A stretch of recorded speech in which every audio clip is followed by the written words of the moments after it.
Greetings, respected viewers. I'm George from Ireland. Here I am on Old Colton Hill Cemetery in Edinburgh, and this graveyard contains the mausoleum of David Hume, the renowned philosopher, possibly the father of the Scottish Enlightenment. So he was born in this city in 1711 on Lawn Market, so that's a section of the Royal Mile, a little bit down from Edinburgh Castle. His father was an advocate, a lawyer, and a highly successful one at that. So they were comfortably well off. He was one of several children, and he was noted for his academic precocity. So he enrolled at the University of Edinburgh at the age of 12, though some people say it's the age of 10. And that was astonishing, even for that era, when enrolling at the age of 14 was not unusual. Of course, very, very few people went on to third level education, perhaps 1% of the population. No women, of course. A lot of people didn't go to school for a single day. So it was mostly learning the classics, Latin, ancient Greek, but through these learning philosophy. And philosophy was to be his first love. So he researched various fields of philosophy, such as epistemology. That's to say how our understanding may be confined by language, to ask whether we could have a concept even if we didn't have a word to express it, and things like that.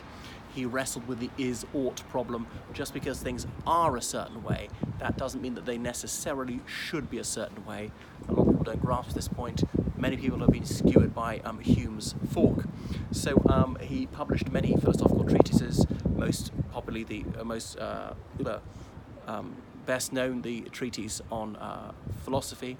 He published a 6-volume history of England, not bad for a chap who actually never graduated. He dropped out of university. He was well travelled in Western Europe. He was a secretary at the British Embassy in Paris for some time. So he was born just after the Act of Union, which was in 1707, and he embraced the Union. He thought it was a very desirable thing, and that was still a contentious issue in Scotland. We don't have any barometer of public opinion. We don't have any opinion polls as such, but from what people can garner, most people were against it. Of course, most people were not consulted.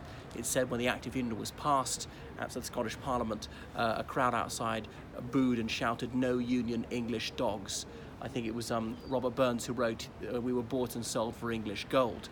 As in, hefty douceurs were paid out to the parliamentarians in North Britain who voted to unite with Wales and England. Of course, it was completely legal to pay somebody, and there was no attempt to hide it, to pay somebody to vote this way or that. So he would identify more with the Tories and the Whigs, but he was certainly not a Jacobite, because when he was middle-aged, there was the Jacobite rebellion here, and he was dead against that. So he didn't like what he called the Whig fallacy, this notion of progress, and that people are gradually becoming freer. As people become more educated, we extend the franchise more and more, and that there was always some sort of tradition of liberty in the British Isles. He said that's largely bunkum, and these medieval monarchs were despots, really. So he's certainly well worth dipping into. He died in the city in 1776. He never married or had children. His nephew and namesake shares the mausoleum with him, this place of honour, in what was then the new town of Edinburgh, close to overlooking Princes Street, and what was then the Norloch, which is now Princes Street Gardens. So much more to say about his philosophy. So he said that we were ruled by our feelings and our urges, not so much our thoughts, that we couldn't reason that much. He was skeptical of our ability to reason.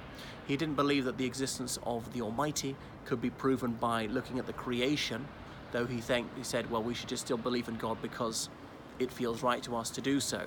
So that, in briefest summary, is a little bit about David Hume, who's so often depicted wearing some sort of curious turban affair. The David Hume Tower in Edinburgh University is its philosophy faculty. So his surname was spelt Home but pronounced Hume. He then started to spell it with a U to make it absolutely clear. A bit like the Douglas Hume family, the political family, the Prime Minister Alec Douglas Hume, very distant relative of his. That's why there's a playwright, I think it's William Douglas Hume, published a play entitled Home Pronounced Hume. Anyway, that's enough about David Hume.